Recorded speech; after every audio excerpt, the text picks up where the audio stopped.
February 6th, 2018. Any public comment? Okay. All right, I'd like to approve the minutes for January 23rd, and I don't have the 16th and 17th on there, but they were given out at the last meeting. So are there any questions on those two as well, so we can get them on the website? Madam Chair, and I would move that we approve the minutes. Give us the dates again. 16, 17, and 23. Okay, January 16th, 17th, and 23rd, as presented. Second. Discussion?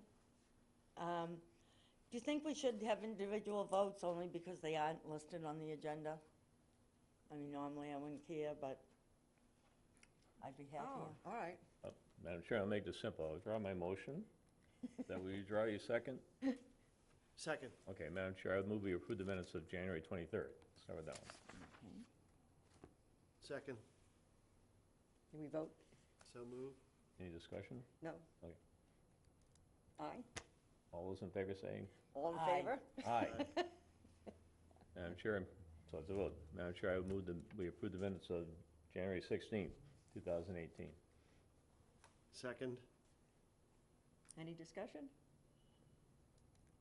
And what do I say next? All those in favor? All those in favor?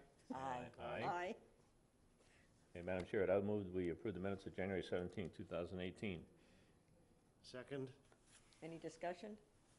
In favor? Aye. Aye. Aye. We got through that. Thank you. All right. Next on the agenda was the update from the town administrator. And what I'd like to do, if nobody has any objection, would be to move Dave Young's presentation up with Chris, rather than at the end.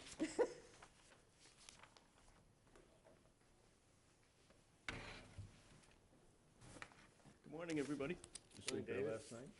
I was going to say, I've been here less than 12 hours ago. And I mean, Do you feel like you never left? Is it warm? it was warm last night. So I don't know where we'd like to start. I think probably the thing that would make some sense is that I know David has provided some information. Maybe he can go over kind of the information. And maybe just to put things in context, you know, my hope is that we have David trying to work feverishly on getting this, you know, design done and make sure we have the design ready to go and good cost estimates for town meeting.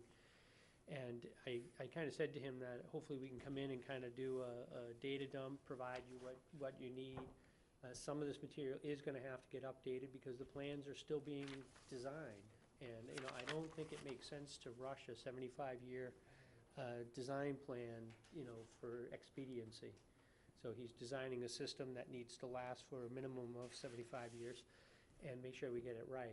So to me, if we don't, but I understand, and I heard last night loud and clear that residents want to know, you know, what do I need to do? When do I need to do it? So I did ask David if he would put together kind of a homeowner's expectations of what they need to do.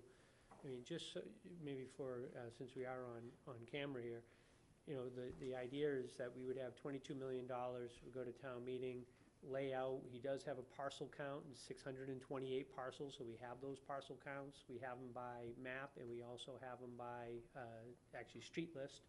So if people aren't good at reading maps, not everyone's great at reading maps, they can look it up on the street list, so they know if they're in or out. And if they know that they're in or out, really the only decisions at this point is we need to get to town meeting, we need to have a favorable vote at town meeting, we need a favorable vote at the election, and then it's probably 6 to 8 months of design. So there's a lot of time for people to kind of make some planning decisions about what do I want to do with my basement, do I want to do that? Really, I think I've met, I went over to a couple people's houses and I have talked to quite a few people on the phone. And I said, really what you want to do is, if you have plans to make renovations in your house, then now's the time to think about it. If you are kind of just going to keep your septic system the way it is, I think when we were over in Chatham the other night, or the other day, Bob Duncanson had said, well over 95% of the people that have connected in take the line that goes out of their house to the splitter box in the part of the septic system and just go off of that to then plug in. So in 95% of the cases, there's no renovations inside of the house. You're able to use the existing system outside. And I think that that's good to make sure we get that. The other thing I heard last night was that they want to make sure that we have a list of who are reputable installers. What did he call it? He called it utility installers? Drain Yeah. layers. Well, Well, he had a they're list. referred that to he as a called. drain layers license, but you actually do, in your sewer use regulations, actually have the requirements in there, and it's for a utility contractor. And the criteria that are set up for how the town will establish that listing. And he had 10 to 12 people on the list. Some of the names are names that are very common, people I'm sure are very aware. Bobby Hour is one, being a local contractor here. And not only does he install the pipes in the street, but he also does them into the homes. They have a vetting process, so if they get a lot of negative, they take people off the list. If they have someone that wants to go on, then they vet them to make sure that they can go on. I think where Chatham has been in this business for 5 or 10 years, they probably have a pretty good track record, so we should use that as a basis. And then most likely with Dan in the audience here, where they do similar type work, we may have them do the vetting for us. So we are starting to lay some of those foundation questions of getting to where we need to be. Yeah, in your sewer use regulations, which are posted online now, in Appendix A, Section 9, is where it describes the licensed utility installer. Licensed utility. It's the wording that's used, and then what they have to supply to get on that list. Chris, before you get into too many different things, you just mentioned a street listing by street. Is that ready yet? Yes. I just got it, I think, Friday. So what I was gonna do is I'll go, and did you distribute it to the other people or just? was Yeah, I that- sent, I think we actually had it on the selectmen's We've meeting. sent it to the water department and DPW previously. I forget who sent me the request, I sent it back to them. I've been getting requests from multiple people. I didn't know if they had distributed it. We can certainly distribute that. My only caution is that, people are gonna say, well, my house number is X, and I live on Smith Street, and, oh, I'm not on. Right. But we haven't finished the design, and so 2 months from now, they may be on. And so, we've got the streets, we've got the maps, but everything is still fluid, particularly sort of on the boundary lines, so to speak. We had a slide that's in the presentation, and that presentation is posted from back on the 16th, that shows the areas that may move or are sort of in flux, or we know we've already moved into Phase 2. For instance, completing all of 137 instead of coming back and digging that up in the future. So we can provide that, but as Chris said, things are in motion. It may change, so how would I get that? Well, you know what I'll do is, when I'm done here, I'll go, whatever he sent me, do you want me to forward it Right. through Sharon, and then she can distribute it? I'll make sure whatever I have. All right, And I would just encourage, I had 3 people call me. I called them back. I probably spent 15 to 20 minutes on the phone with them at their, when I was home. And I thought that was nice, because they put me on speakerphone. The husband and wife asked several questions, and I tried to navigate through it. So I think as much as we could do frequently asked questions, which we have some of that material, and as much as we can get that 4-page information guide ready to go and out, I think those are probably a couple of the steps. But people are welcome to call me. Just be patient, because it may be 6 o'clock at night I'm calling you back, or whatever it takes to make sure I get to people. I would like to just, as you're moving on, I would like to say something, and I don't know, this hasn't really been discussed yet. We've talked about maybe having someplace in the Albro House, or somebody else had mentioned possibly down at the Water Department, where we could set up some boards with the maps, with the list, with a preface underneath it, that this is not complete, but I think we need to have this information where people can see it, in such a way that we can put it on the website, because we're also trying to redesign that website to make it a little bit more user-friendly. But that stuff has to be easily located for the people to see because they are asking questions.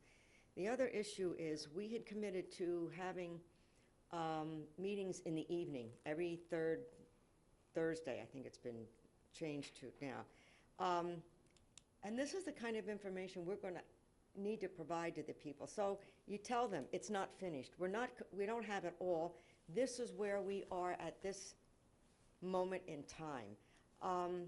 Because it appeared, to me, it seems as though then we're not being transparent because they think we're not doing anything, because they're not seeing anything.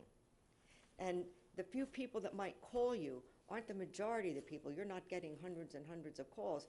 So there's a lot of people out there that are having questions. And as Don mentioned last night at the meeting, he's getting questions from people and he doesn't have any answers. So he came to me and asked me what information I had, and I don't have it. So more than just the schedule of when something's going to be provided, the information like those lists of streets. So we replace it every time, you know, every month or every couple of weeks. I don't know how quickly it gets updated, but that information has to be available. And if we can have a place where we can display this stuff, where people can come in, can look at it, they can give you a call. We can have it on the website where it's very visible. Preliminary list of streets, or however we want to word it, that they know that it's not complete, but at least it's there to see. Right now, I don't think the people are getting the information, and what I hear, and it's not a lot of people because I don't know that many people in town, but a lot of what I get is like, you know, when are we going to get any information? All right?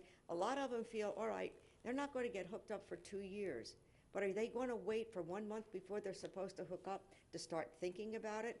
Like you're talking about, you know, most people can connect from the front. I would be one that can't.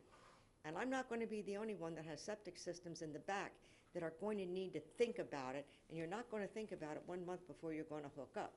They need to start planning finances. People that want to build decks, people that want to put patios in, need to start thinking about it now so that they're ready in, you know, whatever it's going to be, 2 years. So we need to give them whatever information we can, and that's just my point on this. Go ahead. Oh, thank you. I would just want to point out that, you know, I took an action to meet with Selectman Ballantyne and Dave Young, which we did last week at Dave Young's office in Yarmouth.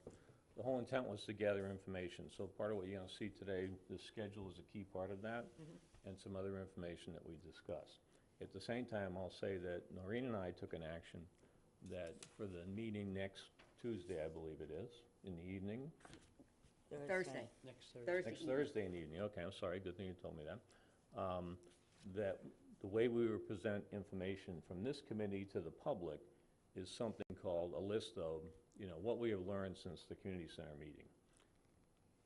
I drafted a version of that to start with and sent it to Noreen. After today's meeting, we're going to amplify that. So we will have by this weekend a draft of what that is. My suggestion at that meeting is that we are the ones that present that information because that's our job, and not necessarily, you know, Chris or David or, you know, any of the selectmen, whatever. It's us saying to the community, here's what it is, okay? Now, having said that, yeah, there are people that are looking for information and whatnot.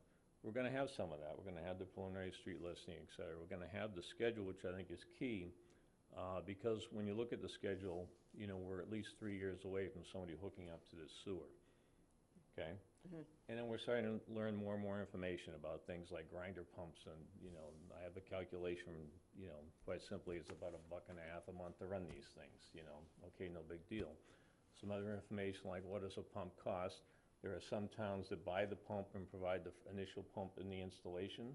We need to figure out, selectmen need to figure out that's a policy they want to pursue or not. It's just a topic.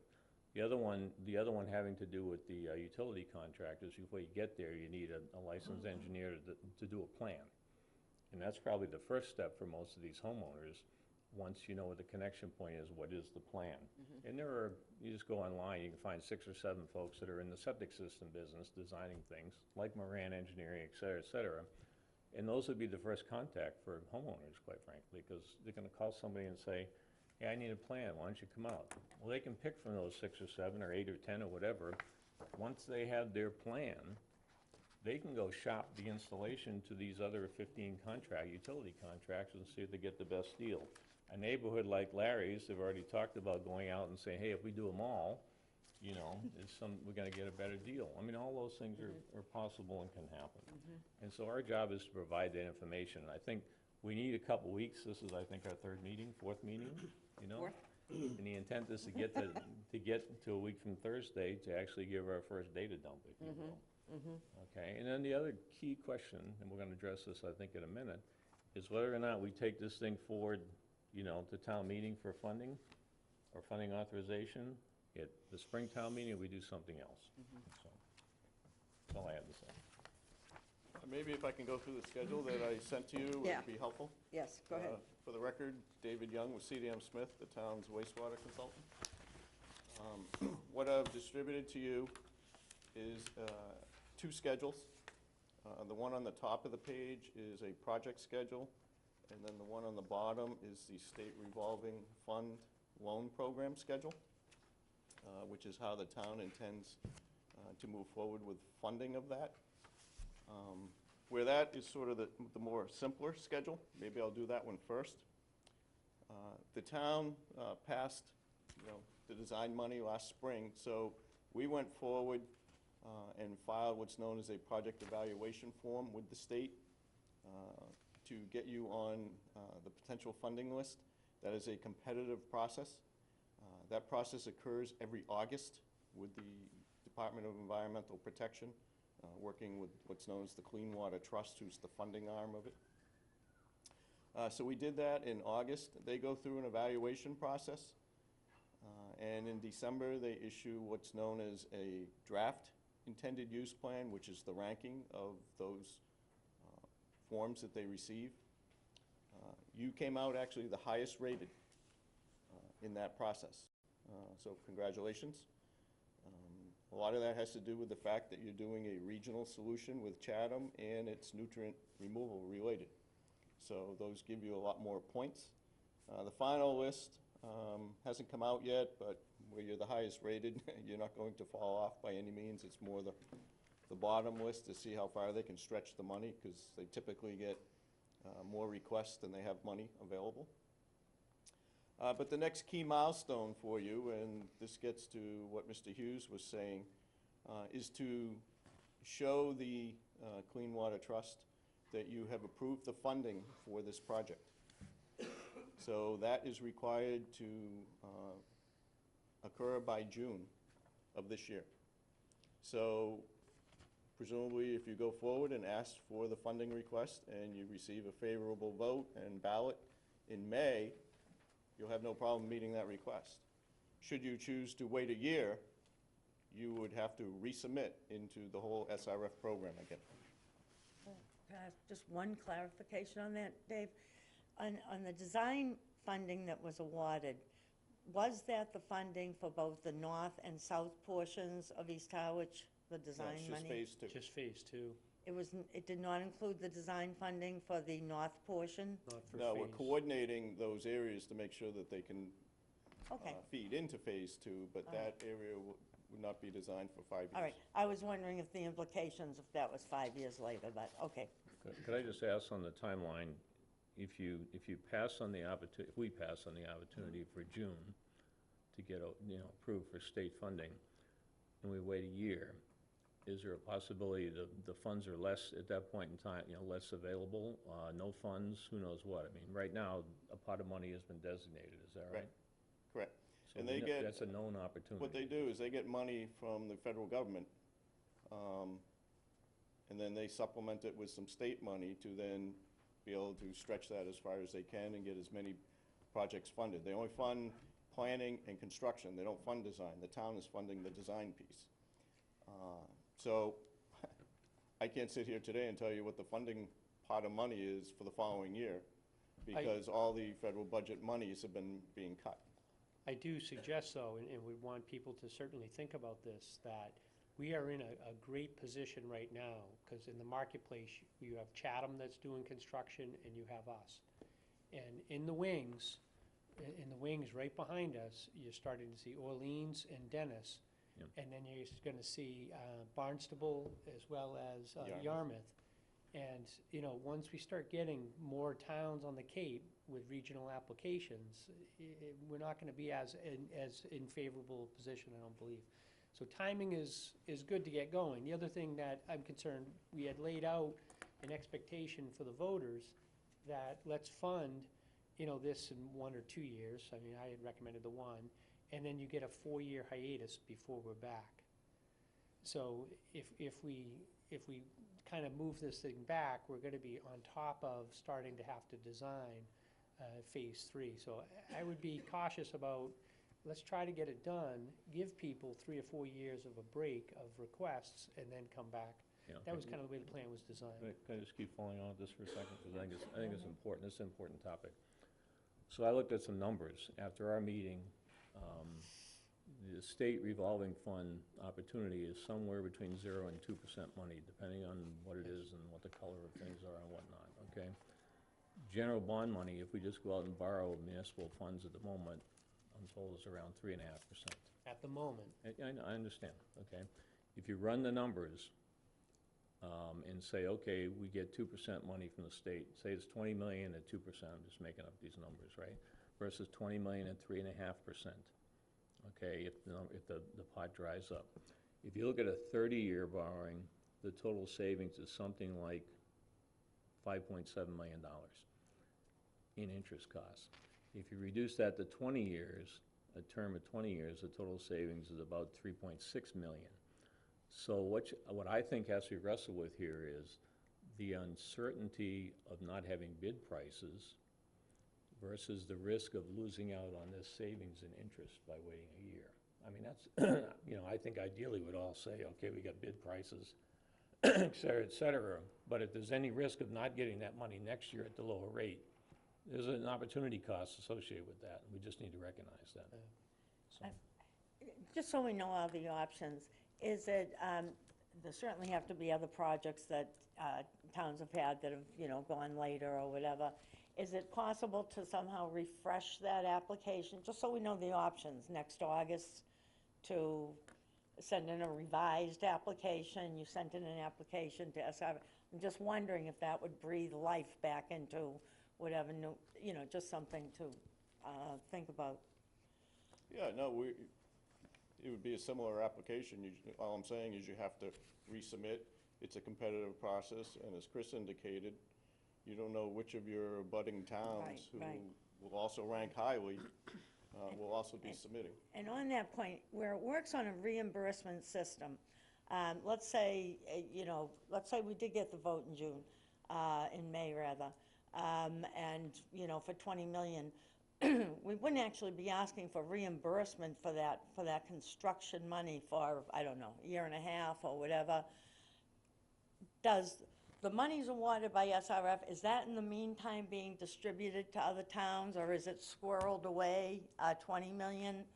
No, Or does it wait for reimbursement? they do short-term borrowing to cover the payments being requested, and then they will bundle 3 or 4 projects to go out to the market, looking at the market as to whether to bundle, you know, $50 million bonds or $100 million bonds. And typically, they don't do it till you're at least halfway through the construction project. We always try to argue to push it farther to the back, Right. towards completion. But they would give you then, at that point when they do it, they know their exact rates and everything, a payment schedule. So I'm just trying to understand, if we got the vote in May, but didn't actually, you know, incur any construction costs for 2 years, but if, you know, Orleans went full speed ahead, that bundle of money that SRF has, whether it's Yeah, bonded no, or they've not. given you that commitment. Pardon me? They give you that commitment, and that money is there. That money is there even if it were 3 years later, We have to submit a schedule as to when Right. you're moving forward, and that's what they Right. program in. right, okay, well, that's comforting to know, just wanting to know all the options. And the only thing I would say, Chris, about you saying, if we move things back, it goes into other phases, you know, the core of this plan is adaptability, you know, and we always, that's what we heard for 10 years, it's an adaptable plan, and there are things that we're gonna, I'm not saying that would happen, but that we always have to remember there's things that we would have to be able to adapt to, so.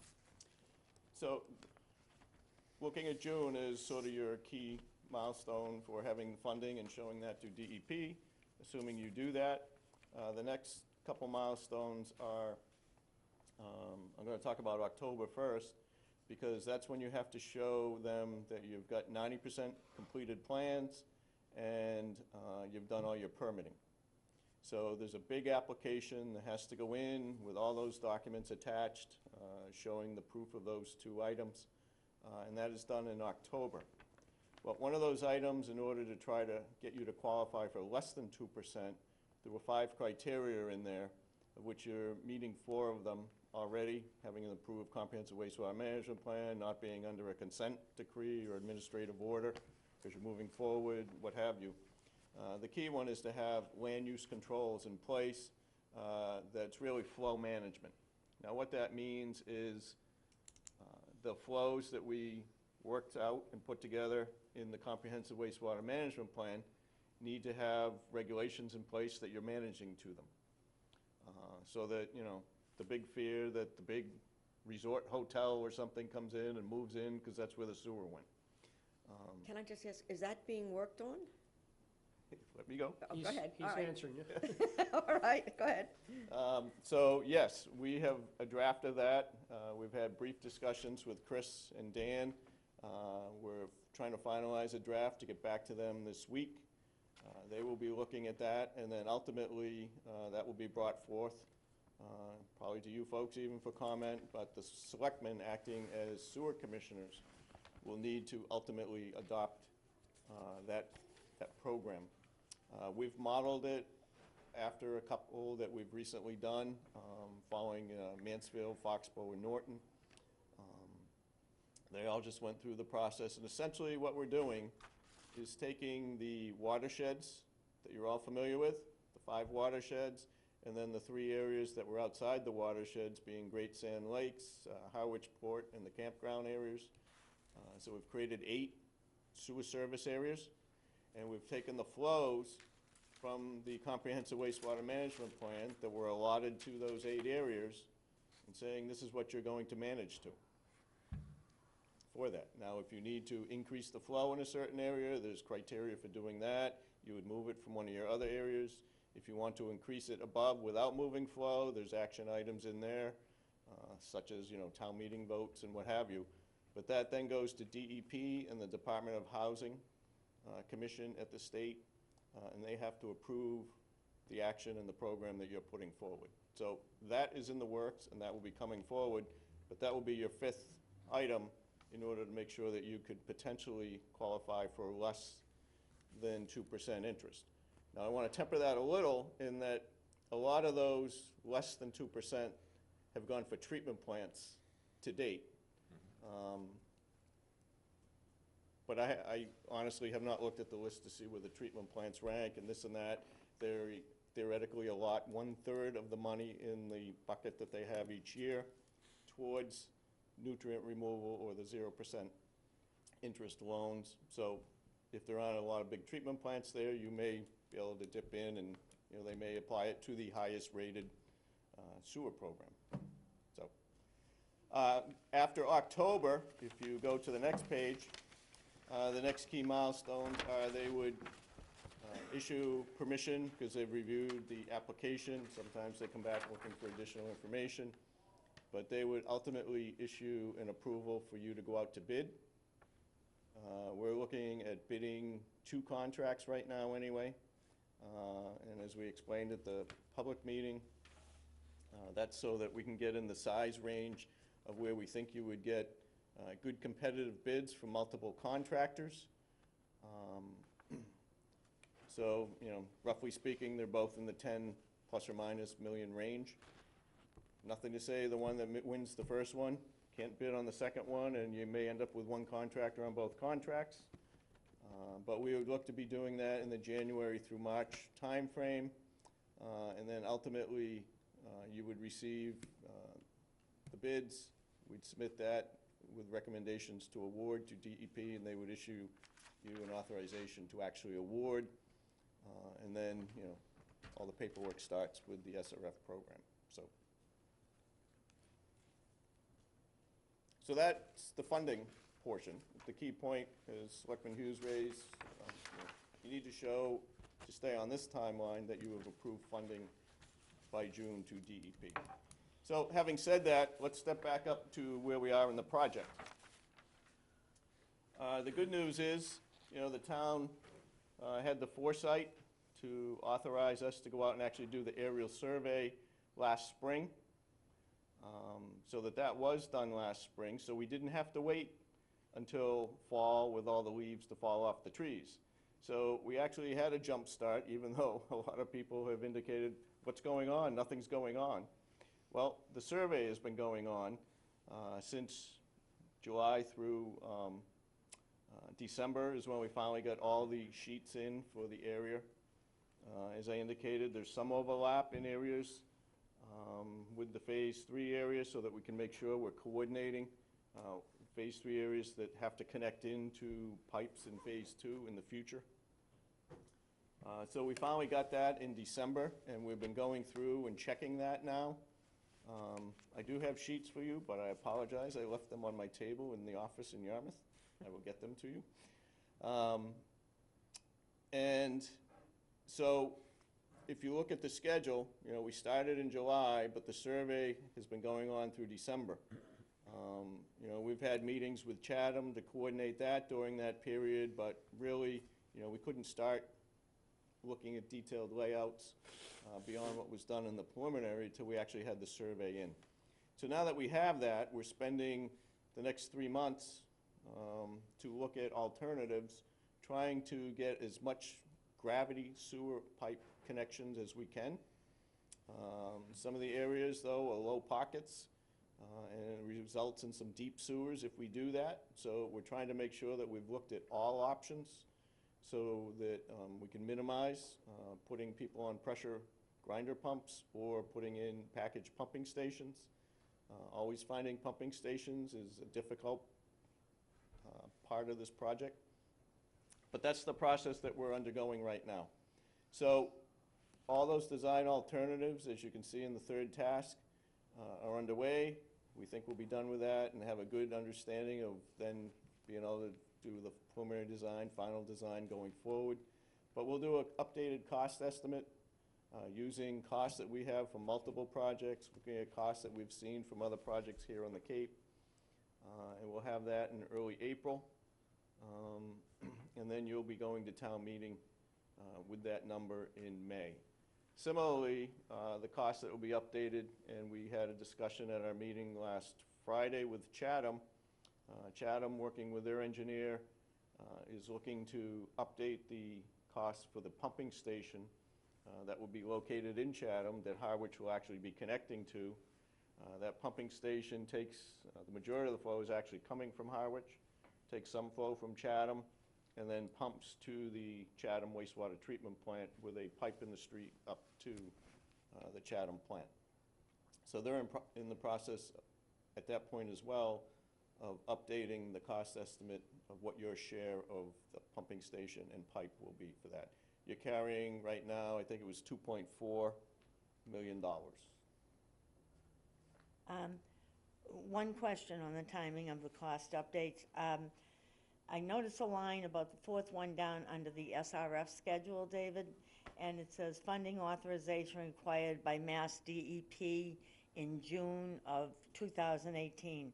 Could you tell me briefly what's the background on that line? Like, why does it say required by Mass DEP in June as opposed to in July or May or? It's just in their regulations that you have to show that you've approved the funding of that project in June. You have to show that every June? Or? No. As part of this process, we submitted your project evaluation form. You got highly rated. The next step in the process is to show that you will now done your local funding to move that project forward. Right, but could that And be? you need to show that to them by the middle of June. It couldn't be by September? I mean, No. I Okay. think that's where they have the list. I've worked on a project in the past, and if you're not ready to go, there's other people that are down, so then they just move down the list. Yeah, they want to give other people, if you're not going to move forward, they want to give other people who maybe didn't make the list the opportunity to move up onto the list and move their project forward. You have to get in the next cycle, which would be 1 year later, I'm Right. assuming. It's a competitive process. Okay. So, during this process too, we're looking at, what we call the full design process, which will be ongoing through October, as I indicated. We need to show in October, we've done the 90% design, so that's an ongoing process. As part of that, we'll be also doing borings out on the street to make sure we understand the soil profiles, as well as the groundwater table in some areas. Confirming some survey items out there, particularly if we end up doing any cross-country routes. Right now, all the survey goes to the homes, essentially the front of the home and to the street. We have the sill elevation of everyone's home or abutting building. We need to fine-tune and locate the pumping station locations, whether it's a small station or one of the larger stations. So all that will be ongoing during that process, and we'll continue to coordinate. We've been holding monthly meetings with Chatham and their engineer on the connection points to that. And also just, trying to get information local to Chatham, Harwich, particularly that area, of any design issues they've encountered to make sure that, we're not reinventing the wheel, so to speak. And where the sewer use regulations, which have some design guides in there as well, we're making sure that those are being incorporated along the way, particularly if the town does move forward, which there have been some discussions about contracting out the operations of your sewer system, using something similar to what the folks in Chatham do. They contract out with the same operator who actually runs the treatment plant. So having the design completed in October, having the permitting completed, if we have to do any local conservation commission permitting, we have to go back to the Massachusetts Historical Commission to show that, the pipes are in the streets. We're not going through some archaeological sensitive area. As you may recall, that was one of the MEPR certificate items.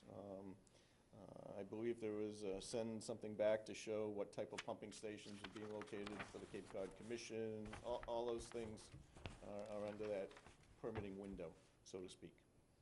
And then once we submit that package in October, there are always some, cleanup items. People who have been reviewing it come back with some minor comments. We do our own internal quality reviews, quality checks. We have our, what we refer to resident engineers, who are the engineers who would be on site during a construction phase.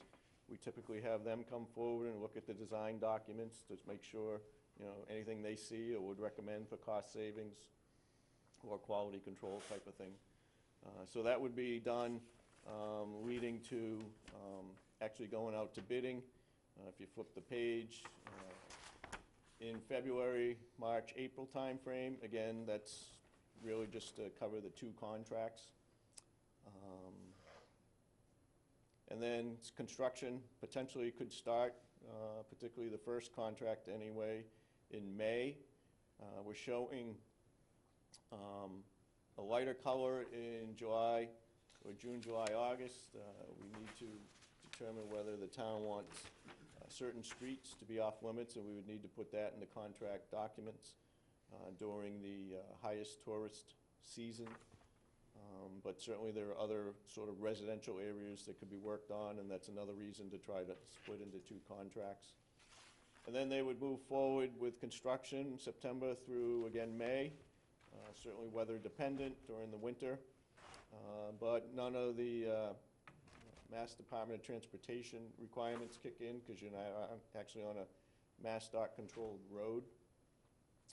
Then the following summer of 2020, again, potentially some limitations with what we're projecting to be a 2-year construction period. So we're projecting, based on that, people would be able to connect their properties starting somewhere around, the June 2021 timeframe. And we've shown a year with a tail of probably another 6 months. Again, another decision that the town may want to make. The current sewer use regulations require that once the pipe is available, actually the town's Board of Health issues them a letter saying that the sewer is available for them to connect, and once they receive that, they have a year to do that connection. That may be staggered depending on when the pipes become available. Obviously, the town can't send that notice until the pumping station in Chatham has been built and the force main to the treatment plant has been built, so that it's all ready to receive flow and actually convey it to the treatment plant. So that may impact some of that timeline as well. But we're showing a staggering, but to connect 600 properties in a year, that's fairly aggressive. So the town may want to extend that period to 18 months, but doesn't need to make that decision today. That's something to consider moving forward. We actually just talked to Chatham, and just because of the number of licensed utility installers who are available, doing their connections, and then compounding that with someone next door trying to connect now 600 more, they're actually anticipating extending theirs from 1 year out to 2 years for people to connect. So, again, something that Harwich may want to consider doing. But first flow would occur in June of 2021, right? Yes. Okay. I just think that's an important milestone. Yeah, well, I mean, when you step back, big picture, we're sitting here in February 2018. Right. People won't be connecting for 3+ years from today. So for people to be in sort of panic mode, which I understand, it's new, a lot of questions out there, and we'll get them all the answers. But just to step back and take a deep breath, it's 3+ years out before they would even be able to connect, and then they have a year plus to connect. So, it could be 4.5 years before they actually have to connect their home into the sewer system. Just to follow your chart, Dave, way out there, but why is that grayed out under the properties connect to sewer from July, just so I understand your July of thinking? 22. That's what we were talking about, that, you have, right now, the sewer use regulations say 1 year, but we have 600 homes to Okay. connect. Right, The person who's at 300 may not get a notice till June of 20, all right. or December, so they have a year from that point. Just to show some stagger, or if the town decides to give them 18 months or 2 years to connect instead of. Gotcha. Thank you. David, based on our previous public meeting, one of the most popular topics at that meeting was grinders. Could you talk a little bit about, after you give us the maps and the street listing of sewered areas, will that information also have whether the individual will have a necessity of a grinder? That's my first question. My second question is, does Chatham's experience inform the number of grinders Harwich may need? I'm not sure I understand the second one, but let me answer the first one. The process that we're going through, this January through March timeframe, that's where we're looking at the alternatives. We had done a conceptual plan, as you know. We had shaded the areas in that plan for the whole East Harwich area. We were using a USGS map at the time, which has 10-foot contours. So now that we have detailed survey information, we're going back and looking at that to try to figure out how many homes we can connect by using gravity pipes. That is our goal. We'd love to do 100%, but we know that's not reality. You actually have a lot of areas typical on the Cape of, up and down.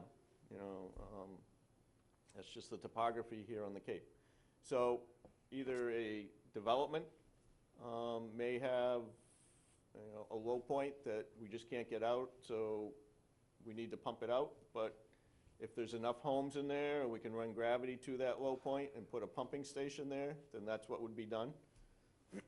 But if we're only talking 5 or 6 homes at that point, you know, it may be more cost-effective for those homes to have grinder pump, individual pumps, and they pump up to a gravity pipe out in the street, or they're all connected to a low-pressure sewer in the street that then goes to a gravity connection. The offset in doing those, or you may actually have a gravity pipe that's going along, but then you have a lot that just really sits down low. Some that come to mind to me immediately, there's some on Church Street. There's just no way everyone on Church Street is going to be able to connect into a gravity pipe that's out in Church Street unless you lowered that pipe, you know, 30, 40, 50 feet into the ground, which isn't cost effective for one home to then pump up. Or they may sit far enough back from the street that you just can't run by gravity to get out to the street either. So instead of the town taking on significant cost and lowering that pipe in the street, it's much more cost effective for that one homeowner to pump up to the gravity pipe in the street. So that's what we're in the process of looking at. You know, I don't know, I don't have a number for you now. We're in the process of trying to minimize that. But, you know, we're not looking at 50% of these homes being connected in with grinder pumps. You know, we're probably somewhere under 100, probably closer to 50 to 100. But I don't have a number at this point. And I It don't, also speaks to why in some towns, they elect to provide at least the initial grinder pump to those installations, because it is saving, on the town side, it does save some money. Whereas on the homeowner side, it increases the cost of the, you know, the installation. So that's a discussion, that's something I'm sure will be brought back to the Board of Selectmen as a policy decision, you know, what they want to do in the future. and I think there are some ramifications in terms of the pumps, because I think from our discussion on Friday, if we provide the pumps without warranty, then that may not be an eligible SRF, the revolving loan fund expenditure. So if we do provide it with the 5-year warranty, that may be eligible. So we need to look about, it's similar to the school projects where they have eligible versus ineligible cost, and we want to keep as much as we can in the eligible category. So that may be something that we look at. But I think at the meeting, they said that Barnstable had provided some with the 5-year warranty, and they did that as a one-time, and then it was on the homeowner for the installation, so they literally just have it. They come, their licensed utility installer comes, picks it up and puts it in, and the town transfers the 5-year warranty onto that homeowner, and then they're off and running. What happens afterwards is gonna be on the homeowner to make sure they maintain it. And by the way, in that scenario, you end up with all the pumps being the same, each manufacturer. So you're not dealing with 15 different varieties of pumps to have to deal with, you know, which could be a problem, I think. And I think Chatham, from our discussions, it's been nice to have them, because they're really 5 or 10 years ahead of us in some ways, and they were talking about trying to standardize those pumps, so if there are issues, that when they have their crews go out, they know what they're looking at. Did you clarify whether, does Chatham provide the pump? I know in their. No, They all do the not. costs right now are on the homeowner or the property owner connecting in Chatham, whether they're on a grinder pump or gravity. They're in the process of actually revising their frequently asked questions to make sure that is clarified, because I brought that up. Yeah. Falmouth recently went out, and for a whole host of reasons, they ended up acquiring the pumps, but they're actually going to do some of the maintenance of them because they have over 500 in the system. Marion, they provide the pump, and then the homeowner installs it, and all the cost is on them, which is more typical. I believe that's what Barnstable's doing now as well, because it's sort of, as I think you indicated, you know, instead of the town incurring the cost to lower the pipe out in the street, you know, you're keeping it a reasonable construction depth, so the offset is someone's on a grinder pump. So the town typically buy the grinder pump unit assembly, they give it to the homeowner once they sign an agreement with a plumber who's been through the installation certification course put on typically by the vendors of those units to make sure that they're installing it appropriately. And, you know, that way you can negotiate the longer warranty periods as well, and make sure it's from date of installation, not date of receipt, because if you have a bunch of pumps sitting there, get delivered in the yard, but, you know, one's installed next week and one's not installed for 2 years, you know, that can all impact the warranty, so you wanna make sure it's from date of installation. So yes, that's still a policy decision that, you know, the town will have to make, but doesn't need to be made today. I do think it's gonna be an interesting question, because at this stage, you know, we may only need 10 to 15%, but what happens if we get into another area where, you know, Falmouth had 50/50? So they had, what was it, 1,400, so they had to do, you know, 700 of them as pumps. So it's not just the short term, and we really need to think about the long term. But I do think what David said, and I think we brought it up at that information meeting, there are gonna be some circumstances where we wanna go ahead and do that. If it saves us having to site and locate a pump station, and we can put the gravity in the street, because the houses just sit way down, I think those ones are kinda no-brainers, that we should try to, you know, definitely do that, because for us to operate it is gonna be significantly more expensive for a bigger unit than for someone in a little home unit. And by the way, these pumps are typically like 30 to 36 inches in diameter and about 7 feet high. I mean, they're not. Kinda like a trash barrel, maybe a Yeah. little Yeah. longer, Two trash taller barrels, than, maybe, yeah. two Yeah, trash. but it's not like a little pump like, you know, Yeah, like no, this. it's not. It's, you know, something that takes some doing. By the way, that E1 pump has a 70-gallon or whatever storage Chamber. capacity. Yeah, well, I within was it, gonna so- say, I mean, they're sized that way so that they do allow for some, if you do have a power outage, Right. some storage volume, so that you can still use it. You're not gonna use it for a month, but, you know, it's not like that day you're gonna shut down using all your internal utilities. You may delay doing the wash, but you can still use your toilet and what have you. So hopefully, setting the tone, this gives you an idea of, one, what we've been working on, where we are in the process. You know, this is 3 pages of schedule. I didn't want to make it too small, so I didn't put it all on one page. We can post this on the town's website as well. We've been trying to put everything up on the website. Caleb and Jamie have been excellent at doing that. It's all under the wastewater button. So anyone has frequently asked questions are there from the last meeting regarding East Harwich and connecting to sewers. The PowerPoint presentation from the last meeting we had is posted there. The sewer use regulations that the town has approved are posted on there. And all the brochures from last year, the calculator, all those things are still up and running. Regarding the brochures, we've discussed with Chris, and we will be updating the 4-page brochure, as we always refer to them, not the 12-page guidebook. That one's still accurate.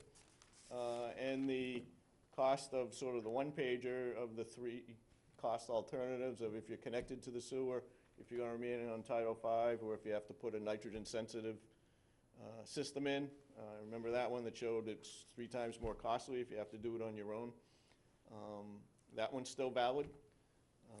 So we'll be doing the 4-page one, because that had the specific town meeting articles that you were bringing to town meeting last spring. So we'll be updating that when we get the wording for the articles this coming spring. I just had a few things, if I could just, and some of these are kind of just top of the head stuff, but I want to make sure I at least get them out so you guys can give some consideration to them. Just on the bonds, you know, I am kind of concerned. I've been doing this almost 30 years now, and for the first time in probably the last 10 years, when the Treasury goes over 2% in that 10 years, I think we're going to start seeing those bond, you know, our bond interest rates start to increase. So I do think at least that's a trend that I haven't seen for quite a while in those circumstances where we need to. Because it is relevant to the IMA with Chatham, which has 2 elements to it. One is a flow element, but also a time element. So if we've already made our initial payment, and I think it's 7 years, 5 or 7 years, I don't remember the exact amount, where we have to make all the payments, and we either hit the flow margin or we hit a time margin. out, yeah. So we are gonna start to incur costs, just by a product of time. So that will be, and that's not something we could put in for SRF, so that is something we have to go to the marketplace to get those monies. We have that temporary borrowed right now for the first payment, as a matter of fact. The second one is just in terms of, I'm a little bit concerned in terms of timetable too, and I'm just kind of sharing this, so just, what I'm thinking. That we have had and we are progressing, I think, pretty nicely with the Dennis and Yarmouth, model of working together. And what that's gonna mean, though, is that if we are successful in that and start moving, they will obviously wanna get their plant built at the same time that we're gonna be thinking about doing our phase 3. So timing-wise, I think it would be good if we can kind of finish phase 2 in East Harwich and the Pleasant Bay area, and then we most likely will have to turn our attention to an amendment to the plan and reorient the plan, because the plan right now that was approved is oriented around the DPW site and having that be the hub, if you would, with the spokes coming in. If we're successful, which I hope we are successful going forward in getting the Dennis and Yarmouth, we're probably gonna plug in on 28. So now we're talking about in West Harwich, plugging in along 28 to connect in there. And that was in a different phase than what we had envisioned. That was further away from our facility. So that will necessitate kind of a relook at the plan and a reorientation of where we're gonna send flow. And I think that's gonna be a little bit of a process to make sure that we plug in, we probably will have to make initial contributions so they can build a facility and we buy our capacity in that model. So I think when I say we're gonna take 3 years off from asking anything from town meeting, that doesn't mean 3 years off for us. It's gonna be a lot of work that goes into that, but gearing up to kind of meet that pivot move of making sure we're there if we're successful. What was the date of the meeting? That's what's going, March 22nd is a target date. They're trying to look at who can meet that from the state level. If not, it would likely be the March 29th. But there is intended to be a 3-town meeting again with the 3 town boards of selectmen / sewer commissioners. Just to update everybody again on the Dennis, Harwich, Yarmouth discussions. As you may have heard, you received a state grant, regionalization and efficiency grant for $150,000 to keep those discussions going. $100,000 to be used for the Dennis, Harwich, Yarmouth portion of that. Barnstable is also having discussions with Yarmouth for sending some flow from West Yarmouth over to Barnstable, which had been evaluated back in 2010. So that is ongoing. Been very positive discussions, I think, from those who have been attending. Again, it's a way of the town saving money by doing things in a common fashion versus building your own individual treatment plants, and really in saving the operating cost. So that would be an update, so that would be something, and when that date is finalized, I'll certainly make sure we get that out to you. And I just had 2 more things. One is you'll see in this year's operating budget that I have incorporated in a wastewater line item. I'm actually very concerned that Chatham has, I can't remember what their total operation costs. I think it's about $1 million to operate their facility. They only have 800 people hooked up. So they have been, for several years, subsidizing that with basically taxpayer money until they get to a point where they have enough people to convert it from basically a hybrid, some fee-driven, mostly taxpayer-driven, to then all fee-driven once they get enough. Well, we're in that same boat. And instead of waiting until 2022 and coming up with $300,000 or $400,000, whatever that number's gonna be, at least for my mind, planning purposes, I'm assuming about $300,000 to kind of get us started, I decided that I think it's better to take that in phases. So I'm trying to incorporate $100,000 this year, $100,000 next, and then the year after. So as the connections come, we'll maximize, obviously, what we can maximize for the connections, people hooking up. But just having 600 people isn't gonna be enough to sustain the full cost of that operation. So that is something that you will see in this year's budget, 19. We probably will build it up and use, it's not guaranteed we're gonna use it all, I just wanna at least build that into the tax base. But we will use it maybe for some of the expenses related to all these different efforts that we have going. Right now, it's been in, $20,000 has been in administration's budget to kind of have these efforts continue to move. But we definitely have to think about moving it up, because there's no way we can absorb a new $400,000, $300,000 department in 1 year. On that,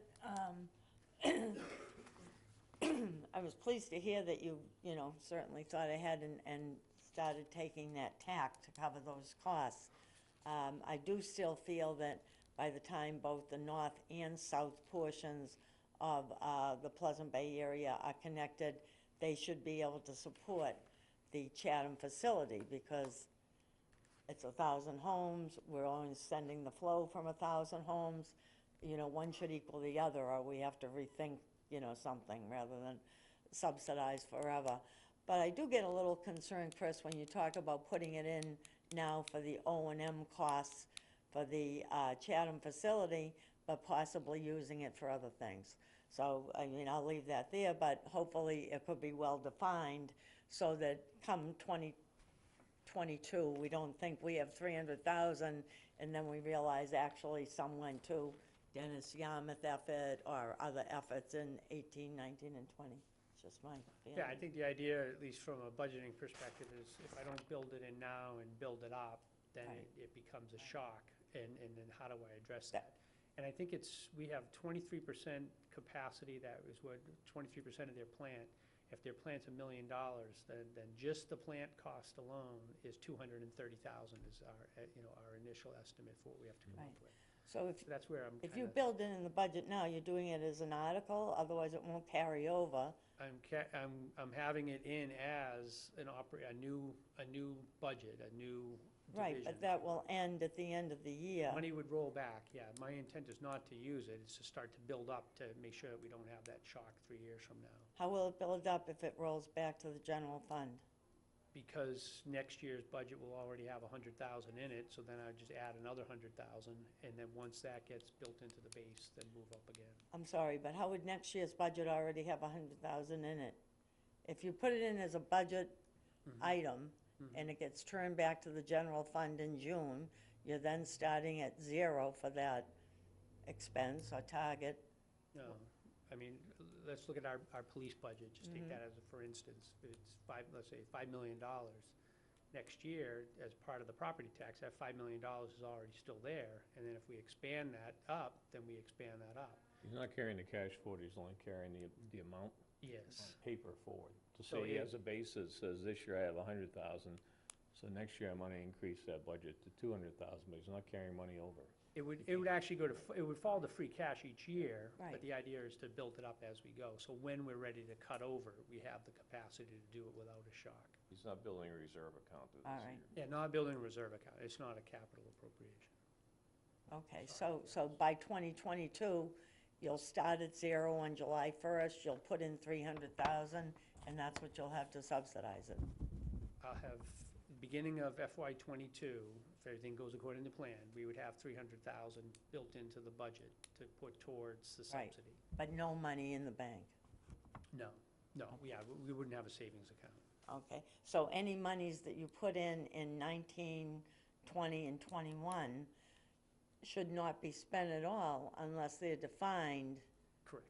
Okay, And, just as an example, I think we have 100,000, we would have 20,000 for expenses related to engineering, and then that 80,000 would fall to free cash. And then just one last one, I want to give him credit for the idea, because he actually had this, I thought it was a great idea. I would suggest that maybe in this forum, a meeting in which maybe we invite the chamber, a couple of banks, and then the county, to kind of talk about how homeowners can finance some of the improvements that they need to make. I continue to ask the question and continue to hear the same exact answer in Chatham, that 99% or 100% of the people over there are going through banks to do the improvements on their property. And I think it would be good to at least start to establish a dialogue with some of the banks. What does that mean? How does that work? And, and you guys have been in town a lot longer than I have, but, maybe we can reach out to a few banks and just see. I don't think we should have one, so we don't advertise for just one. But if we can have 2 or 3 that have done some of these sewer loans to other towns, like Chatham is, for instance, and then just kind of walk people through the process. I think the more we can demystify that, even though that's gonna be a private sector element, at least let people know what the process has been. So I gotta give him, that was Dave's idea, I thought it was a great idea. So do you see this as just for our purpose or for the general public? It would be for the general public, that would be the, have it be televised and have people see, so that way they have a sense. Yeah, we had a lot of questions at the public meeting of, how do we do the funding, and we brought up the county system. But, people were asking questions, well, what bank do I go to, or what do they need to know, and this and that. Well, let the banks come forward, one, let them get involved in the process, and then two, put a list out that people can contact if they have questions to go about doing it. On a similar note, I wasn't gonna bring it up till later in the spring, but just to touch it, a hole we seem to have in helping our residents with this process all over town would be for those that are on the lower end of the income schedule. And maybe you can help me figure out how to do this, Chris. I was going to get information from the assessing department and the Board of Assessors to study their list of abatements. For instance, I think a model for us would be best to probably be the senior abatement. So I'm looking at the group of people that would fall into that same class. Right now, if you get an abatement for taxes because you're over 65 and you reach 80% or, whatever the criteria are for a low income level, I believe you're allowed to save $1,500 on your taxes. I think we should consider, and maybe this committee should do some work into it, into looking at a very similar structure to take care of the people who are gonna be low income or elderly. And that, to me, identifies, you've got the group that would go through the county loan, you've got a group that might use a bank, and if we shore up that hole, which is very reasonable, if we're abating their taxes because they fit certain criteria, then this is a giant town cost. I think it would be under consideration for a similar thing. And then if we need further help beyond that, then we can discuss that. But to me, that would end the piece of the question, which is, what about the people that just can't afford it? Yeah, I think that's a great idea, because if someone is able to go through that betterment process through the county, and they have, a $5,000 bill, and it's over 20 years, now you're talking about $250 to $300 range per year that they would have to pay. And I think 2 years ago, and I think the assessors are going again this year, they're trying to increase that up. I think it was $1,350 is what they're looking at. So if we can get that $250 or $300 to folks that are truly in need in the form of that, whether it's a special one or to piggyback on Yep. One of the existing, I think is a great idea. But I was even thinking that it wouldn't have to be through the assessing board with the state, it wouldn't have to be part of their abatement. We could make our own, perhaps, our own schedule, just to model it along the same criteria. In theory, it would be a board or the next advisory board that would be approving those abatements. That's who they would go to, and it would just fit certain criteria.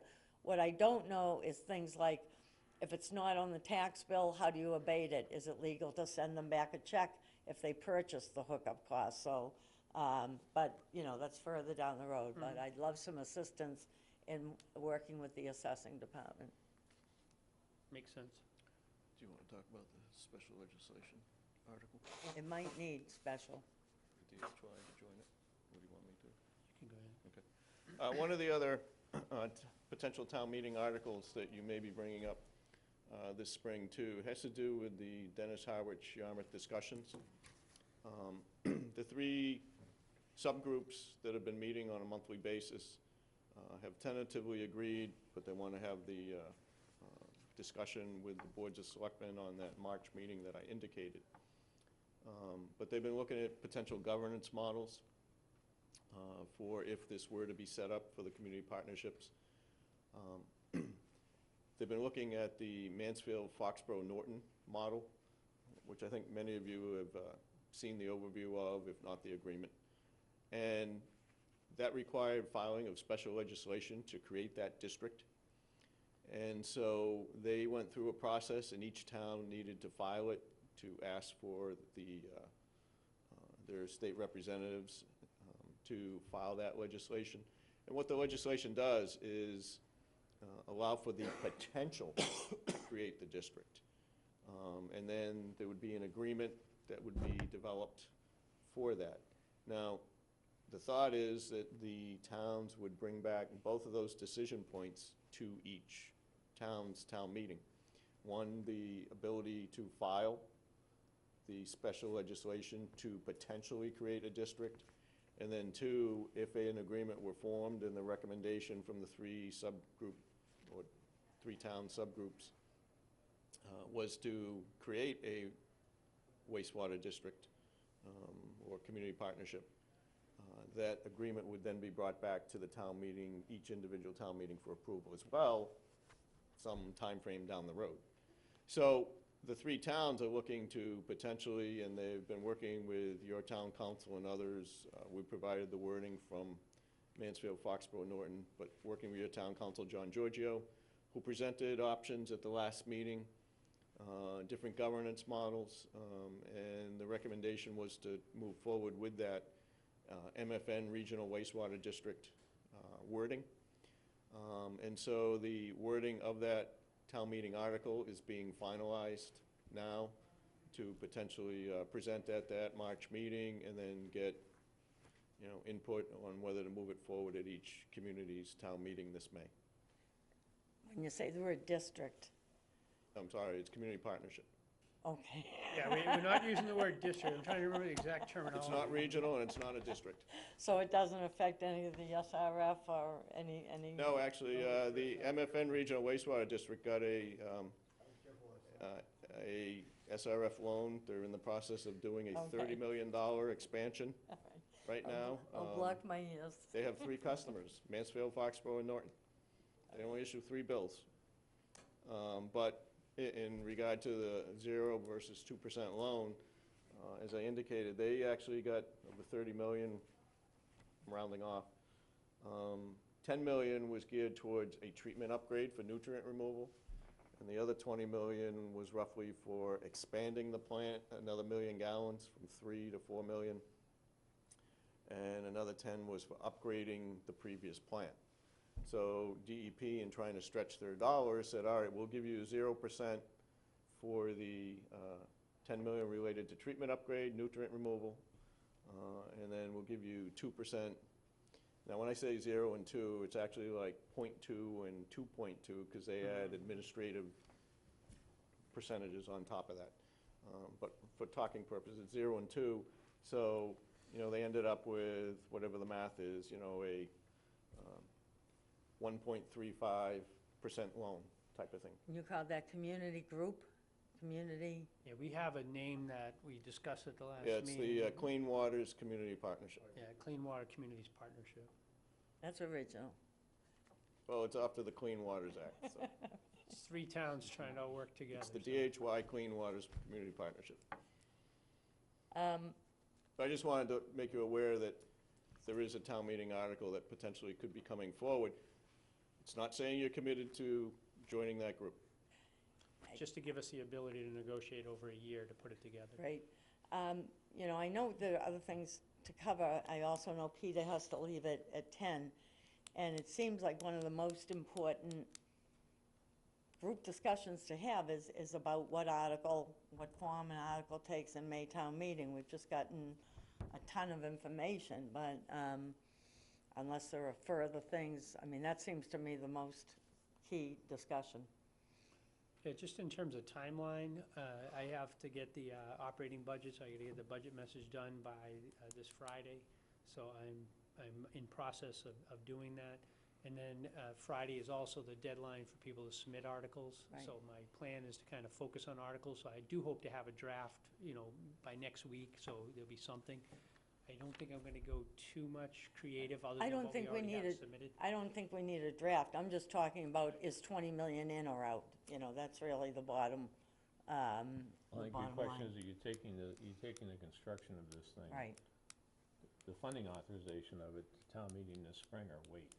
correct. And so when I look at the schedule, if I have this right, if we don't take advantage of this spring town meeting to get the state funding, if we stay in the cycle for the next year, it delays everything by a year, basically. if you decide you want to try and stay with state funding. As opposed to, if you pass on state funding this year and decide you want to get through the bidding process and fund it conventionally, it looks to me like, you know, you're talking about construction starting on your original schedule of May of 19. You'd have a town meeting in May to actually say we want to do it, and you postpone construction until July 1st, basically, if you're going to go with conventional funding, I think. David, what percentage would you say that you're at now? You know, we have the 90% level for SRF. People often talk about the 75% level. Design level. What percentage would you say you're at in terms of design completion now? Well, we had done a fair amount in the initial, in the CWMP. We went through and done, and, you know, it's shown on the plan. But, you know, we're only in the probably 25, 30% because we just got the survey information. Right. But yet we feel pretty confident that, you know, from the cost numbers we've had, you know, they all have contingencies based on reflecting a 25%, that, you know, the estimate that we've already given, the 20 million, you know, we'll update that, but I don't see that changing significantly. The costs that we've been using appear to be within the costs that we've been seeing in Chatham and Falmouth and other locations, projects we've been doing off Cape. I would say that, you know, let's assume for a second that the $20 million figure, you know, would hold, would be reasonable for the project. And that we had something of a comfort feeling in that number that we wanted to go ahead in May. My feeling is that if we put the 20 million before the voters, they are going to want to know then the answers to many questions about hookup costs, everything else, all the details.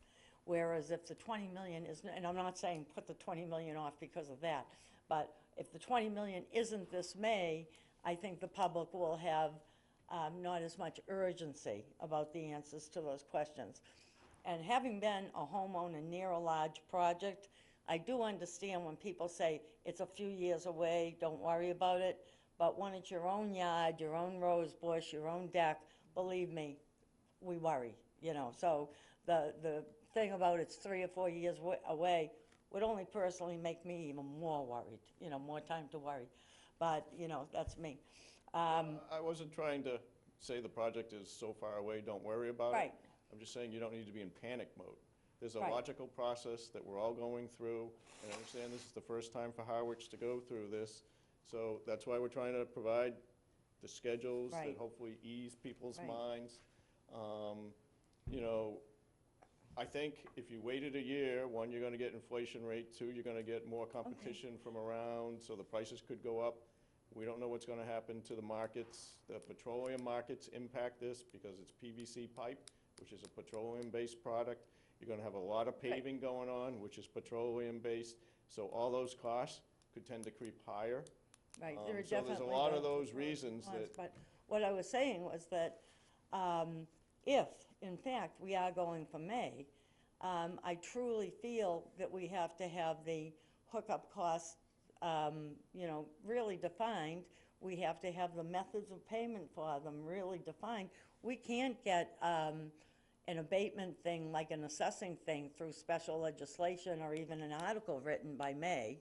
So that would have to wait, but that would be all right. We would, you know, if we had a program written and it was slated for the following May for a vote, you know, that would be okay. But there's a tremendous amount of moving pieces that kick in, I feel, because if I was voting for that area, you wouldn't get my vote for the 20 million until I knew what was going to happen to my specific property, if I was from that area. just so I understand, so I can get you the correct information, what piece of the hookup costs are you missing? I sent out a spreadsheet that I had, and Dr. Duncanson and Chatham was very nice to go back and update it after the public meeting. The one he had sent me previously only had the gravity connection cost. Okay, so- And that's where the 5,000 to 7,000 came from. He went back and found some grinder pump connections in there, so that's all been added, and I sent that out. I think it's been circulated to everyone on the committee.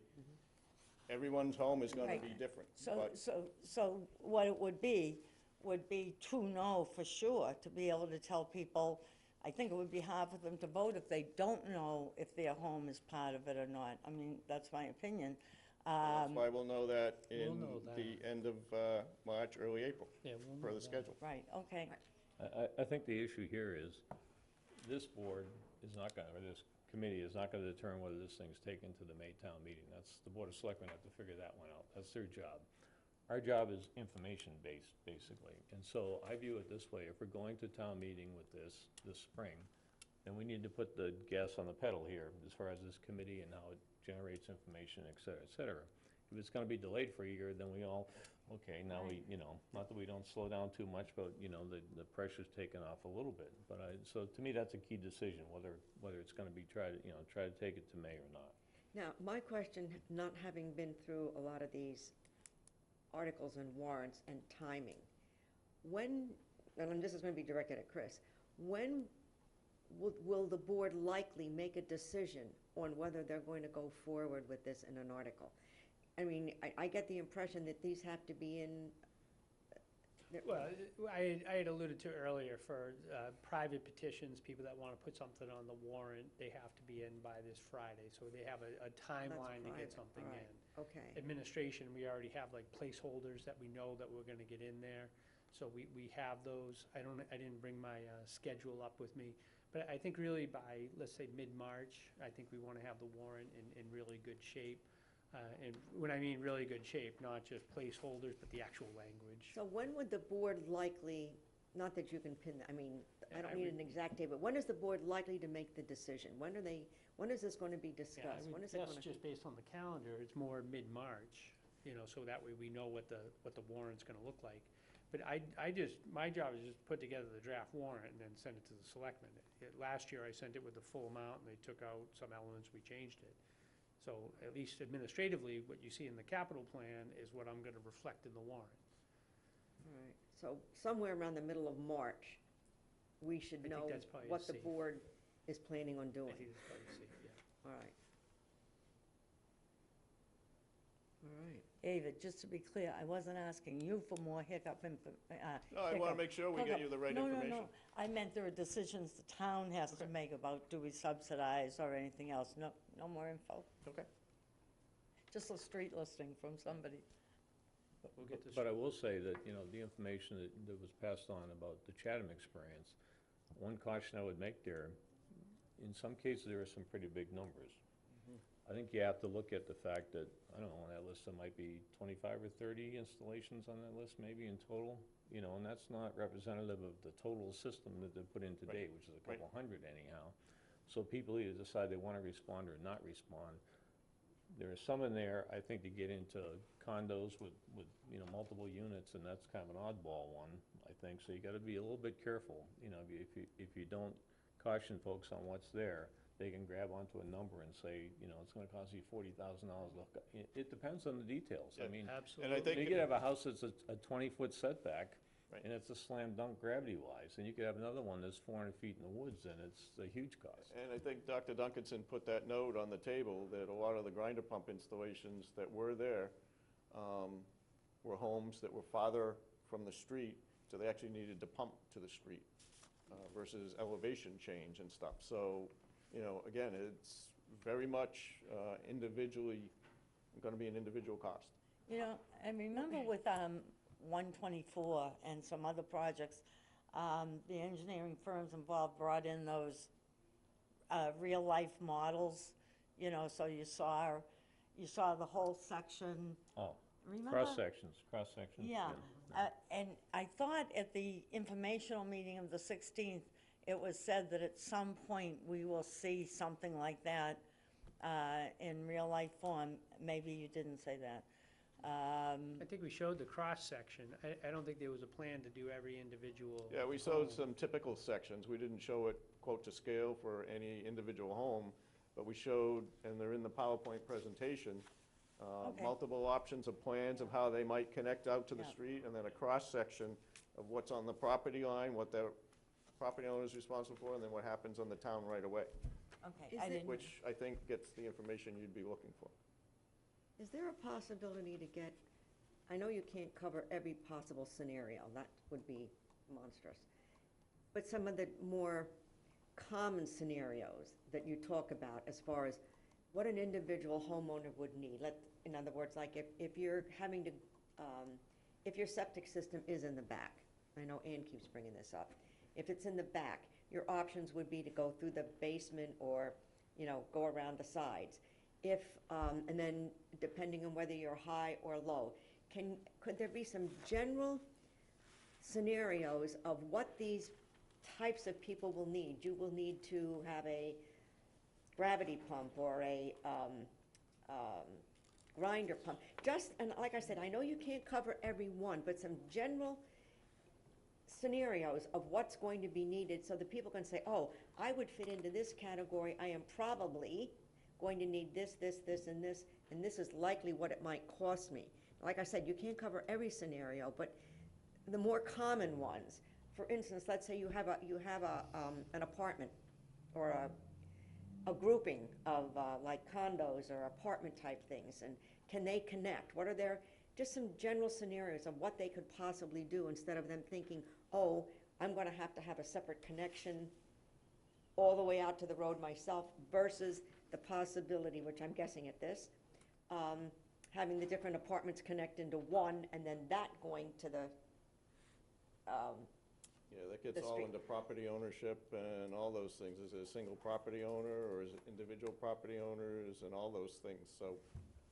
We did have a few scenarios. But there in are the chair. scenarios in the PowerPoint They're that in showed there. the plan connections of the septic system in the back and how they might do it, go Does that around. include all I think there was one in the back. the pumps and everything that, You that have- in other words, yeah. a person could look at? Yes, Yeah, it's in there. Right, so could we Somebody get, had that electronically? It's No. in there, it's already on. But and I'm- it's posted on the town's website too. Okay. right, but what I'm saying is, can we get? I mean, we can blow those up and create boards if you want. Yes, that's where I was going with this. Something like that we can, I think Go we ahead. need to realize, though, the devil is in the details, and that is, there's a reason their design contract is $2+ million. There's a lot of work that goes into this.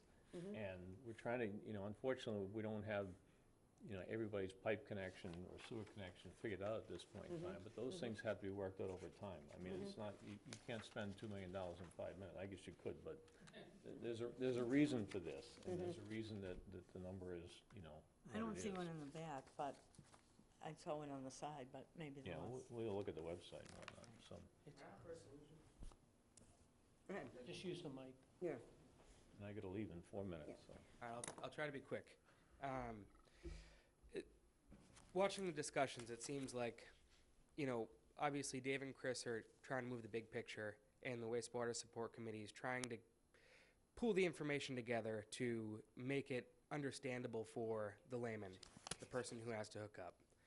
And I think that the cost is a big concern. The steps in which the residents need to go through in order to make this happen. And while, yes, it may be 3 years out, these are things that people are going to ask when they go to fund a $20 million article. I would be happy to, if we want to set up a work group and we can put these questions down and try to organize it all into one document. We have, about 100 prices from Chatham for hookup costs. It's not the most legible to look at and try to decipher, well, this one's 20 grand and this one's 3. What's the difference? If we can go through and look at the details and start to pull out some of the more general ones, we can get, a better typical price. We can also then take ones that had irrigation or repaving a driveway, and we can isolate those so that when someone looks at the document, they can say, okay, well, step one, I'm going to need to find an engineer to look at my property and determine where my septic system is and how I'm going to connect. With that, there's obviously multiple options. You can reroute the plumbing inside the house, you can go around the house. I think these are the questions, and correct me if I'm wrong, that the support committee is trying to convey to support this article and to educate the residents. So, I mean, I'm happy to volunteer to try to, coordinate with you folks to try to get these questions in a document and published on the website or wherever that can be more general and more understandable to the people who are going to be impacted. Yeah, I would like that. My suggestion on that, since unfortunately I do have to leave, I very much appreciate that. My suggestion is, Lorraine and I are gonna be working the next couple of days to put together what we learned since the 16th meeting. And that's our basis to go forward for the meeting next Thursday with the public. And I think after that meeting, it might be appropriate to take that and learn, see what we hear back from the residents, and then bundle it into something more effective, let's put it that way. Yeah. All right, Would be my suggestion. all right, that'll, So, but we will get you some sort of draft to the chairman by this weekend. all right, So now you'll have get some that time, out. and then you can decide how you want to pass it around to the committee. Yeah. Whatever. I like the idea, though, Dan, of breaking it into components, you know? Do you have a rose bush there? Do you have a driveway? Just so, you know, to give a feeling of comfort to the property owner so they could kind of ballpark some of the components and make up a truer cost for their understanding. And part of the component that's going to come up sooner is CDM's going to distribute property cards, and people are going to have to identify where they want their service lateral. Well, if we can give them a little bit more information on that to make a more educated decision, you know, I think that's kind of the role of the support committee, and, you know, then, you know, CDM per se, but Yes, that's, I think Sure, that's a do great have to idea. leave. Yeah, I have a meeting as well, so I need to depart at 10. All right, I'll be in touch by the email. one real quick thing. Would you agree with the committee that you and I could go see Bob Duncanson like we had talked about? Sure, I would agree, obviously. So do we have to take the vote on this? No. No, we can just do that? You set it up. All right, Yep, set up and give us the date, all right. time, Noreen, I'll place. We'll see you on the email, yeah. I just wanted to quickly comment. I think we should take comfort, and what I took a lot of comfort in was the initial statement that Dave made about completing the design phase by the end of March, that time frame. Because I think when we start talking about what Dan suggested, which is great, the key factor of that is to know where the pressure is going to go, what their design is on the, because that's the big unknown in my neighborhood about, you know, is it going to be gravity, is it going to be pressure, can you have one pump in the street? Those are key questions. And as soon as we can get those, and I would encourage Dave to give us any update as to even progressing those comments, because that then feeds into all these connection costs that you guys are talking about. And so I take comfort in that plan, and that really sets everything, and will help us answer those questions town meeting. While I have the floor, let me comment on a couple other, if I may, Yes, go ahead. Madam Chairman. We're trying to be sure I use the select board or board. On the Albor House has come up several times. Yes, Chris just left, but I did mention that. Apparently, that suggestion was brought up a year or two ago to then the Board of Selectmen, and they decided not to go forward at the time. I didn't check into the reasons, but my suggestion is that you take that up as an agenda item, and if you want to go that direction, vote on it and move it and then we can move it as an agenda item to the Board of Selectmen to discuss. there was also a discussion of maybe putting it at the water, And that would work too. But I think Yeah. that whole area, because, you know, I didn't go into it deeper than that. There could be very reasons, liability issues, a lot of things could have there was a said you number can't of use that. issues there. And So so, I think the board will, or not the board, the committee needs to. well, if that's the direction you go, then take it over and we can, you know, try to direct it somewhere and make that as a, Yeah, so that, I'll bring that up at the, possibly even at the Thursday meeting.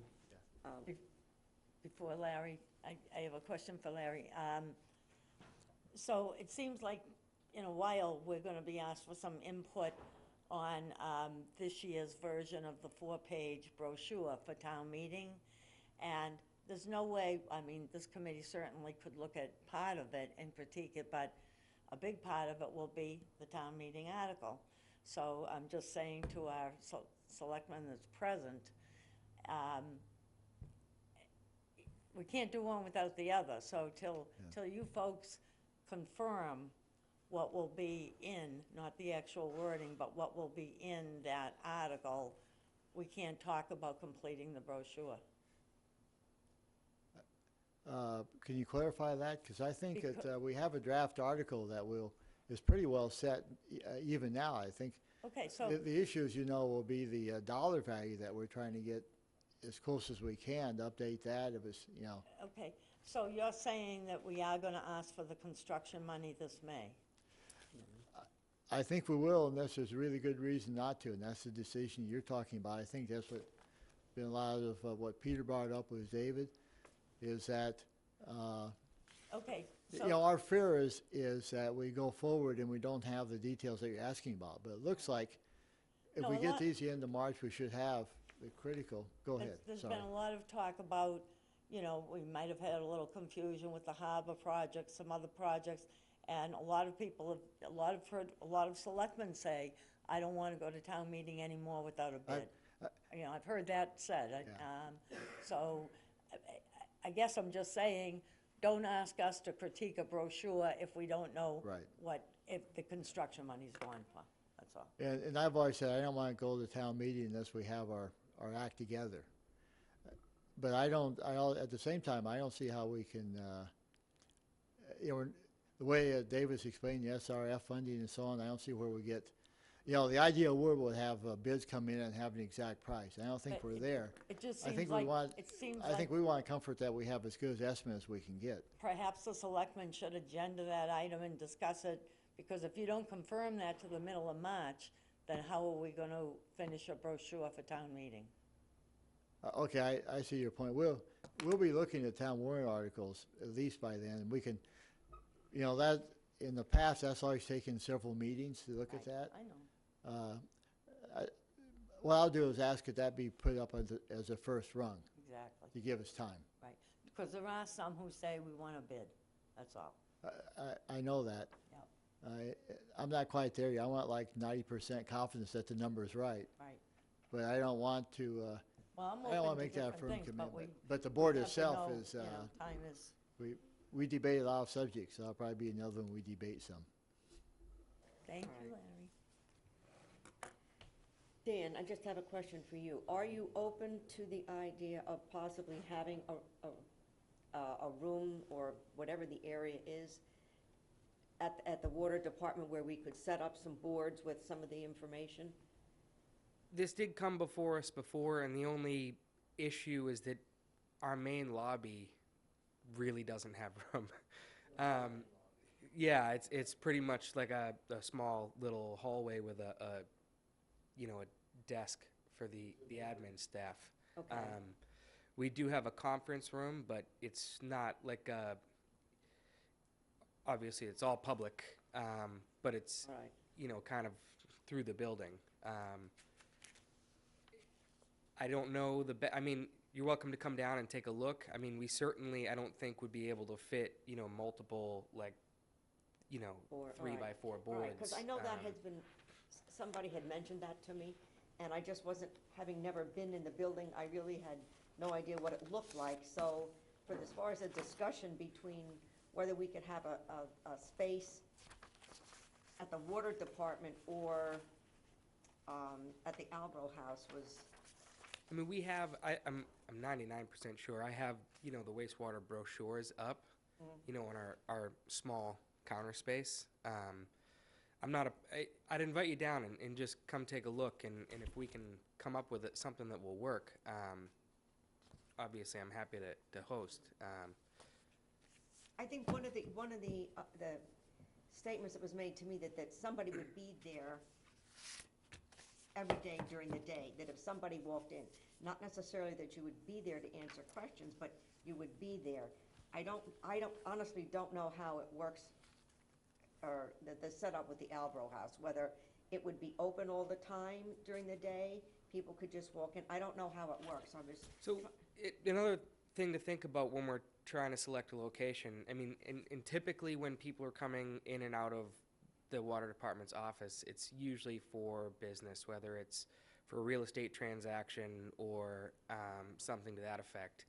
I think if we're trying to put, not promotional but educational material out there, it should be in more of a high traffic area where, people aren't going for business per se. Because sometimes the real estate transactions, it's the real estate agent, and they don't even live in the community. Yeah, all right. So our foot traffic is minimal. But what we would do would be to let the public know that whatever location is decided, that this is where that information would be posted, that they can walk in and look at it. If they then have other questions, they can contact us or contact Chris or something to that effect, but let them know that that information is available on those boards there. So we were looking for a location like that, but, and like I Just said. thinking foot traffic is, you know, and two, people, I mean, I don't know how many people are just gonna hop in their car and drive up the road. You know, I think if we can, Yeah. to look at wastewater, when they can, you know, find the majority of the information on the website.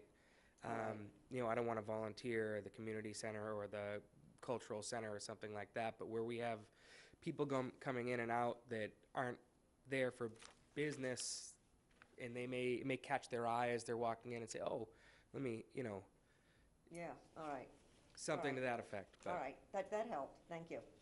If I might make a suggestion, Go ahead. you might want to give some thought as to just what types of information you're looking to get out there, and then how you want to display that. What I mean by that is, are you looking to just create as much information and documents and reports and store it someplace? Or you're trying to create an information board that has the latest information and then some brochures in it that people could take away? So that you can figure out, all right, what do I need to have, quote, on display someplace in a high-traffic area, versus what can be posted online. You know, right now, everything's posted under the wastewater button, but now there's, 50 items under the wastewater We're button. gonna, So do you we're wanna, working on reorganizing that. okay, so do you wanna break that out into an East Harwich sewer Yeah, button or sub-button type of thing? So I think you need to give some thought in terms of what you're actually looking to display, and then figure out, is it the Council on Aging, is it Town Hall, is it the Albro House, is it the Water Department? Where is it, and how much room you then need in order to do that? good point. So I'm gonna put that on the agenda for the next one, so that when everybody is here, because a lot of them have different ideas of what we think needs to be there. So I think as the committee, we need to decide that, but just knowing now what he said about the water department, which, like I said, I've never been there, so I had no idea what that was like. So we can discuss, but that's a good point. Yeah, all right. And go to their meetings if you're awake. They're at 7 in the morning, that's why. Yeah, Wow. I think Wow. Dan and Dave have said what I wanted to say, is I think you first need to decide conceptually what you want to accomplish. Because there are, we have the community center, we have the library has a place in the basement there. And it's And it possible could be we that, use more than one. for instance, it may be that you want an area that you can tell the public that one of you will be there a couple hours on Friday morning or something, where they want to stop by and We could do discuss something like that, but and discuss it and show a grinder pump or something. I that think you need to have that discussion first, and then you can look at various one areas of the around things town. that we were considering is having the latest map that's showing the streets, but have it big enough, to that decent size. The list of the streets, and preface it that this is preliminary, this is not a complete list, so that it's right there on the It's like a whiteboard or something. yeah, on it itself, that it says it's not complete. That type of information, maybe some of these scenarios that we just talked about of what you would need and the drawings, all right? And having those on maybe on a separate whiteboard with the different scenario pictures.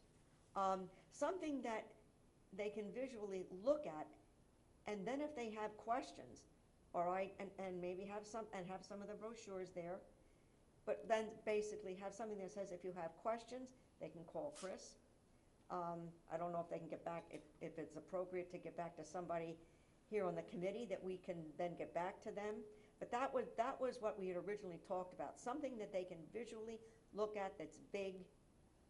Maybe will generate more questions, but it hopefully will answer some of their questions for individuals. So that was kind of where we were going. Now, we didn't finish discussing that, but that's what originally we were talking about when we talked about a place to harbor some of this. Dan, go ahead. One more thing for consideration. I don't know if it's already accessible or not, but on that wastewater button, is there a place for someone to electronically submit a question? I know, through the website, it ends up getting ported to an I employee's don't know if inbox. that can do, if they can do, I don't know if they can do that. I think it has the town administrator's either email or phone number, I forget. Because we've done that in some other communities, but what it required in the town was that someone had to go in And look at it. periodically and look at it and then distribute out.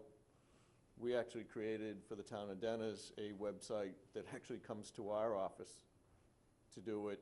And we check it, every couple of weeks, and over a year, they may have gotten 5 emails. Really? So, I believe if you go to the website, I'm pretty sure if you go to the water department and email the superintendent, it does get forwarded to my, work email via the website. All right. I could be wrong. Every so often, maybe 3 times since I've been working here, I get an email from, an inquiry from the webpage. We can certainly look at it. We can certainly look at, see if there isn't a way to do something like that. I don't know who it was gonna get directed to. I'd be happy to, field the emails and coordinate with Dave or, Oh, all right, someone to get a response. Right. okay. So- That would be helpful. We don't have a quorum left. No, we don't. So. Good morning, Harwich Natural Resources Director Heinz Proft. Following up on Dan, I've also gotten emails in the last year, not a lot, maybe 4, and they come from through their webpage, and the question will be, when is such and such street going to get sewered in East Harwich? And I was able to direct them to our last community meeting. Hopefully they showed up there. And then another one was about the possible treatment plant in West Harwich someday, and I again directed him to the CWMP and so forth. Got another question about